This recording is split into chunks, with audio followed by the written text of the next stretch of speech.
Ó, pessoal, vamos ver aqui a resolução aqui da lista de exercícios sobre empuxo, né? Eu deixei com vocês um material de apoio e um vídeo para vocês darem uma olhada sobre a questão da teoria, né? A primeira questão diz o seguinte, ó: uma esfera sólida encontra-se em repouso na interface entre dois líquidos immiscíveis em equilíbrio estático. As massas específicas dos líquidos são ρ1 e ρ2, sendo ρ1 maior que ρ2. Aí diz, se 70% do volume da esfera está submersa no líquido mais denso, a razão, o impulso da esfera 1, o impulso da esfera 1 sobre o impulso da esfera 2 vai ser quanto?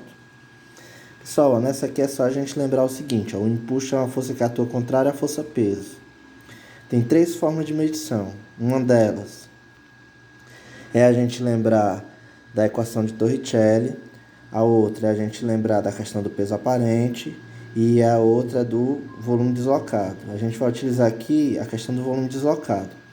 Olha o seguinte, ó. O impulso da esfera 1, ele vai ser o quê? A massa específica do fluido 1, a gravidade e a porcentagem dele submersa, que é 70%. 70% do volume do corpo. Da esfera 2 vai ser ρ2 vezes a gravidade, 30% do volume do corpo. Se eu quero relacionar uma com outra, eu coloco, as gravidades se cancelam. Eu vou ficar que o impulso 1 sobre o impulso 2 é 7/3 de ρ1 sobre ρ2. Ok? Vamos para a segunda. Na segunda, pessoal, a gente tem que lembrar que o impulso é uma força que atua contrária à força-peso. Aí o que a gente vai ter aí? A gente vai ter a força-peso do cubo. Ele me diz aí a aresta do cubo, certo? A aresta do cubo é de 0,5 metros. Então a gente consegue calcular o volume. A gente tem o volume do corpo. É só a gente elevar isso aí ao cubo, né? A gente pega essa área, multiplica por essa altura, ok? A gente tem o volume do corpo. Então vamos lá. O módulo da força, a força resultante vai ser o quê? A força de empuxo, que está atuando nesse sentido contrário à força-peso. Como a gente vai fazer uma análise quantitativa, a gente percebe que a força-peso, ela dá, quantitativamente, ela é maior do que a força de empuxo. Então, provavelmente, a força externa vai entrar no mesmo sentido da força de empuxo para poder manter esse cubinho em equilíbrio. Então, é isso que acontece. Ó. Perceba o seguinte, ó. Força externa mais força de empuxo igual a força-peso. Ele não está em equilíbrio? Então, se ele está em equilíbrio, ele está parado, certo? Lembrando, o fluido onde o corpo está inserido é a água. É um fluido incompressível. Se é um fluido incompressível, vai existir aquela lei de Steven. Se existe a lei de Steven, existe a atuação de empuxo dentro desse fluido. Então, vamos lá. Força de empuxo vai ser peso específico do fluido onde o corpo está inserido vezes o volume do corpo. Deu 1.250 newtons. Força-peso vai ser quem? O peso específico do corpo, pode ser dado dessa forma também. O peso específico do corpo vezes o volume do corpo. O peso específico é dado na questão e o volume do corpo é esse. Então, a gente fica aí com o peso do corpo de 10.862,5 newtons.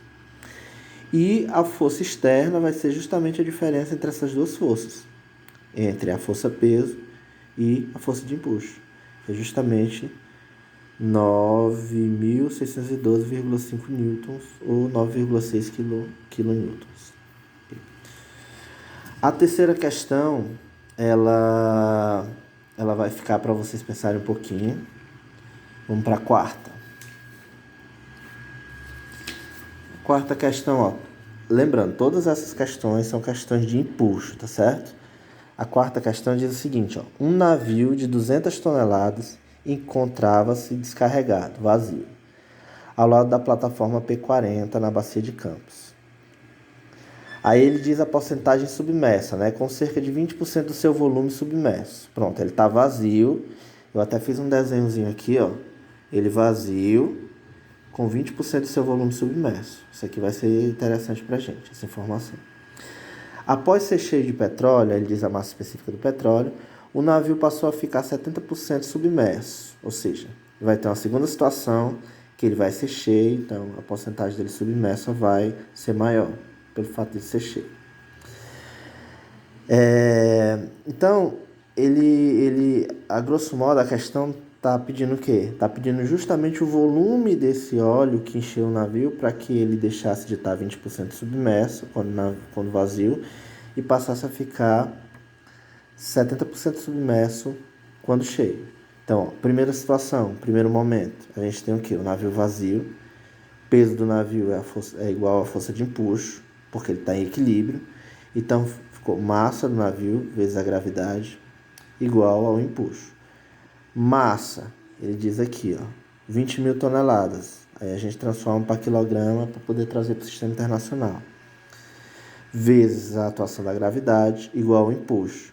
Rho, do fluido onde ele está inserido, que é a água do mar, que ele disse que poderia considerar 1000. G da gravidade.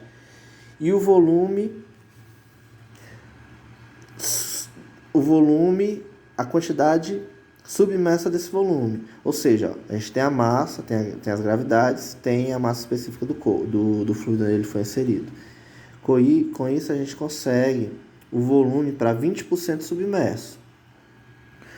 O pulo do gato nessa questão é o seguinte, é a gente perceber que se ele está 20% submerso e o volume deu 20 mil metros cúbicos, qual vai ser o volume quando ele estiver 70% submerso?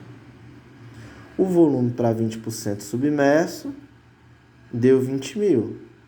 Para 100% submerso daria quanto? 100 mil. Então, para 70% submerso, que vai ser quando ele estiver todo cheio, vai ser de 70 mil. Ok? Esse é o pulo do gato para a gente poder conseguir resolver a questão. Então, continuando. No segundo momento, ele vai estar cheio e 70% submerso. Então, eu vou ter o quê? O peso do navio vazio, mais o peso do óleo, aí eu consigo encher. Esses dois aqui, ó, vocês percebam que é justamente o navio cheio. É igual a força de empuxo, porque ele ainda vai estar em equilíbrio. Ele não vai estar afundando, ele vai estar em equilíbrio. Só que esse empuxo vai depender do 70% do volume do corpo. Então, ficou o quê? Peso do navio, vezes a gravidade, que é massa vezes a aceleração. O peso do óleo, Rho, G, V. O Rho ele dá, que é 900. O G é da gravidade e o V é o que eu quero descobrir. O empuxo na água do mar, 1000 vezes 10 vezes 70 mil. Por que 70 mil? Porque ele está 70% submerso. Lembra? 20% submerso deu 20 mil. 100% submerso daria 100 mil. 70% submerso dá 70 mil. Com isso, eu chego no volume de 55.555,5 metros cúbicos. Ok? Pronto, pessoal. Essas foram algumas questões da lista que eu propus para vocês. Vou deixar um trabalho para vocês fazerem. E a gente dá prosseguimento. Na próxima aula, eu vou comentar com vocês sobre forças hidrostáticas em superfícies submersas. Valeu!